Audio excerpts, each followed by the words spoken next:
Indira park లోని సంకల్ప దీక్షలో కోదండరాం మాట్లాడుతున్నారు. ప్రత్యక్ష ప్రసారం ద్వారా చూద్దాం.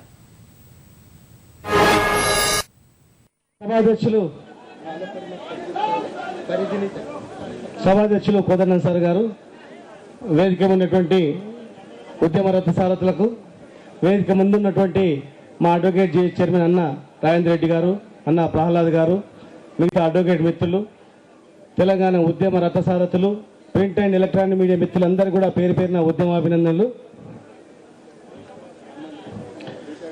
హనుమంత్ రెడ్డి గారు, రిటైర్డ్ ఎంప్లాయీస్ అసోసియేషన్ వేదికపైకి, క్రిస్టియన్ జేఏసీ రవికుమార్ గారు కూడా వేదికపైకి రావాలి. కూర్చోండి. జై తెలంగాణ! ఒక్కసారి అందరు గట్టిగా జై తెలంగాణ! ఖబర్దార్ తెలంగాణ ద్రోహులారా! ఖబర్దార్ తెలంగాణ ద్రోహులారా! జై తెలంగాణ! మిత్రులారా, ఈరోజు 1000 మంది విద్యార్థులు చనిపోయింది. ఎంతో మంది విద్యార్థులు ఎన్నో కేసులు పెట్టుకొని ఉద్యోగానికి అర్హత కోల్పోయింది. వేలాది మంది అడ్వకేట్లు కేసులు పెట్టించుకొని ఎన్నో అవమానాలు పాల్పంచుకున్నది. ఉద్యోగంలో 1275 కోట్ల రూపాయలు నష్టపోయి ఒక్కొక్కరి పైన ఎన్నో కేసులు పెట్టి ఇబ్బందులు పడ్డది. అన్ని అధికారాలు వాళ్ళ చేతిలో పెట్టి ఉట్టి తెలంగాణ గురించి కాదు,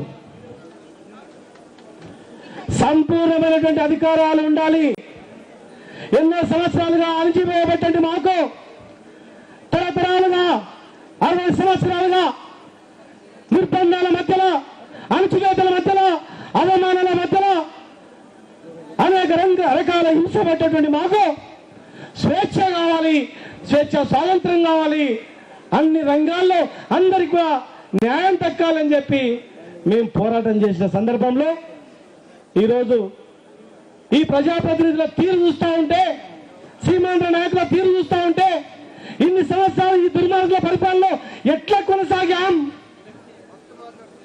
ఇంత దుర్మార్గంగా వ్యవహరిస్తున్నటువంటి వీళ్ళేనా మా ప్రజాప్రతినిధులు? వీళ్ళ పరిపాలన మనం ఇన్ని రోజులు లేదని చెప్పి సమాజం సిగ్గుపడే దిశగా వాళ్ళు వ్యవహరిస్తూ ఉన్నారు.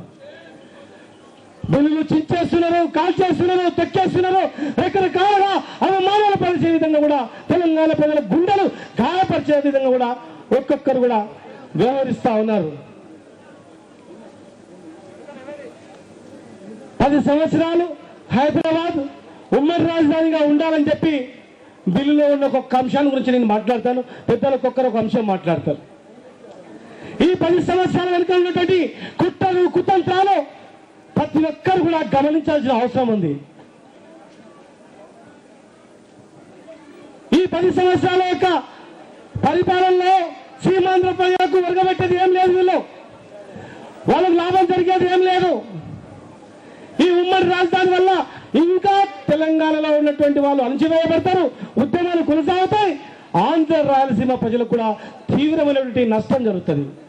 మరి లాభం ఎవరు జరుగుతుందంటే రాజకీయ నాయకులకు, కాంట్రాక్టర్లుగా భూములు కబ్జా చేసి రకరకాల అక్రమాలు చేసి రాజకీయ ఆధారం ఎత్తి వాళ్ళ గుప్పిట్లో పెట్టుకున్నటువంటి రాజకీయ నాయకులకు మాత్రమే లాభం జరుగుతుంది.